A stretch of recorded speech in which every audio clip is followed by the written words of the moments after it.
200 సంవత్సరాల క్రితం ప్రజలు రక్షకుడైన మెస్సయ్య కొరకు కనిపెడుతున్న దినములవి. గాబ్రియేలు అనే దేవదూత గలిలయలోని నజరేతు అనే ఊరిలో దావీదు వంశస్థుడైన యోసేపు అనే ఒక పురుషునకు ప్రదానము చేయబడిన ఒక కన్యక యొద్దకు పంపబడెను. ఆ కన్యక పేరు మరియా.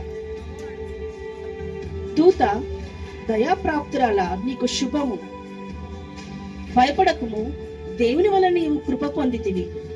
నీవు గర్భము ధరించి కుమారుని కని ఆయనకు యేసు అని పేరు పెట్టుదువు. ప్రభు దాసురాలను నీ మాట ప్రకారము నాకు జరుగునుగాక.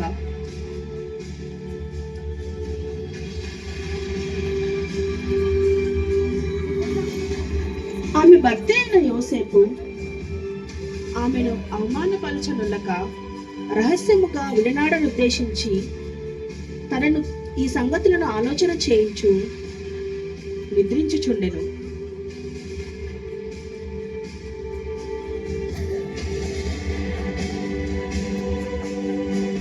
దావీదు కుమారుడైన యోసేపు, నీ భార్య అయిన మరియను చేర్చుకున్నటకు భయపడకుము. ఆమె గర్భము ధరించినది పరిశుద్ధాత్మ వలన కలిగినది. ఆమె కుమారుని కనును. తన ప్రజలను వారి పాపముల నుండి ఆయనే రక్షించును గనుక ఇమ్మానుయేలు అని పేరు పెట్టుదుము.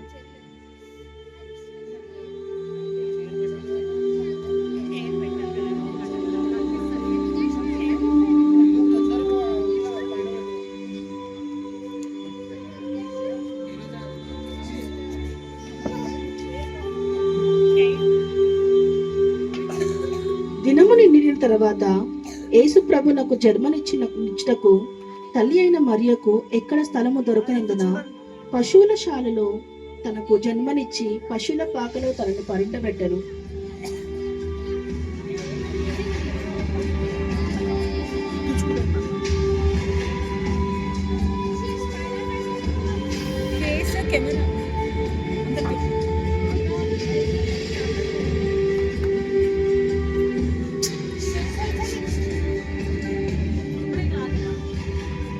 రాజైన హేరోదు దినములలో యూదా దేశపు బెత్లెహేములో యేసు పుట్టిన పిమ్మట ఇదిగో తూర్పు దేశపు జ్ఞానులు యెరూషలేమునకు వచ్చిరి.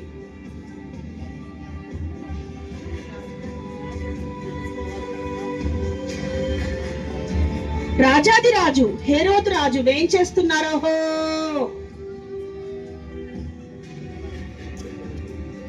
రాజా, తూర్పు దేశపు జ్ఞానులు వచ్చి ఉన్నారు, వారిని ప్రవేశపెట్టుడు.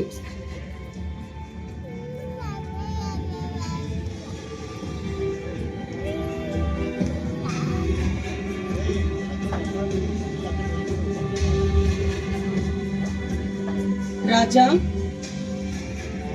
మేము తూర్పు దేశపు జ్ఞానులము. యూదుల రాజుగా పుట్టిన యేసు ఎక్కడ ఉన్నాడు? మేము ఆయనను చూచి పూజించుటకు వచ్చితిమి. అవునా?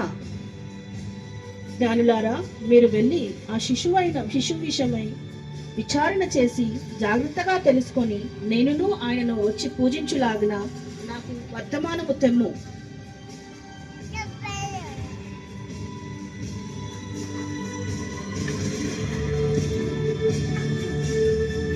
ఏమిటి? యూదుల రాజా?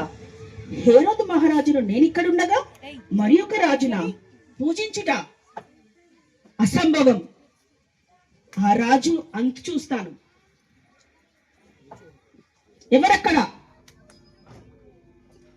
యూదయ బెత్లెహేములో తొలిచూలు పుట్టిన బిడ్డలను అందరినీ చంపివేయుడి. ఇది నా ఆజ్ఞ.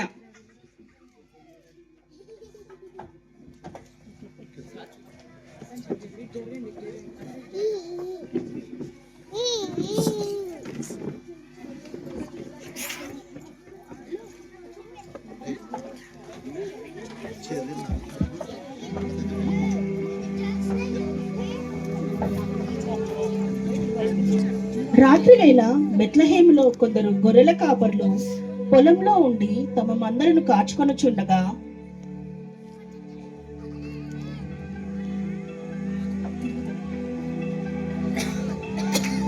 భయపడుకుడి, ఇదిగో ప్రజలందరికీ కలుగబోవు మహా సంతోషకరమైన సువర్తమానము నేను మీ కొరకు తెలియజేయుచున్నాను. దావీదు పట్టణమునందు రక్షకుడు నేడు మీ కొరకు పుట్టి ఉన్నాడు. ఆయన ప్రభు అయిన యేసుక్రీస్తు. వెళ్ళి ఆయనను చూడుడి.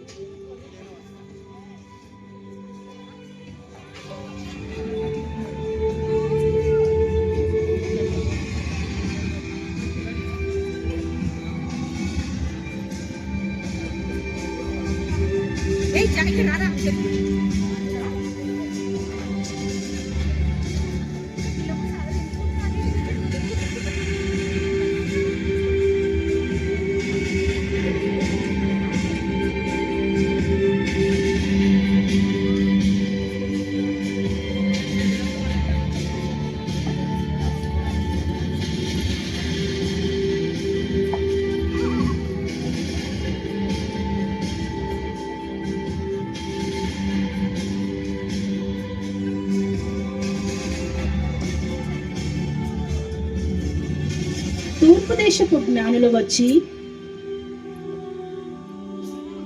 వారు తమ పెట్టెలను విప్పి బంగారు సామ్రాణి బోలములను కానుకలుగా సమర్పించిరి. క్రిస్మస్ అనేది యేసుక్రీస్తు ప్రభు యొక్క ప్రేమను ఆయన ఈ లోకానికి అరుదించి రక్షకుడుగా ఆయన తగ్గించుకున్న విధానాన్ని మనకందరికీ తెలియజేసే పండగ. ఇందును బట్టి మనమందరము కలిసి ప్రభు యొక్క ప్రేమను ఈ లోకానికి పంచుదాము. ఆయన ఈ లోకానికి ఎందుకైతే వచ్చాడో ఆ యొక్క ప్రేమను పంచుతూ మనము ఆయనని గుర్తు చేసుకుందాము. క్రిస్మస్ అనేది యేసు ప్రభు మన యొక్క హృదయంలో జన్మించుటయే. ఆయనని మన సొంత రక్షకుడిగా స్వీకరించుట వలన మనమందరము ఆయనను చూడగలుగుతాము. ఆ సంతోషాన్ని మనం పొందుకుంటాము. క్రిస్మస్ యొక్క సంతోషాన్ని మన హృదయంలో మనం అనుభవించగలుగుతాము.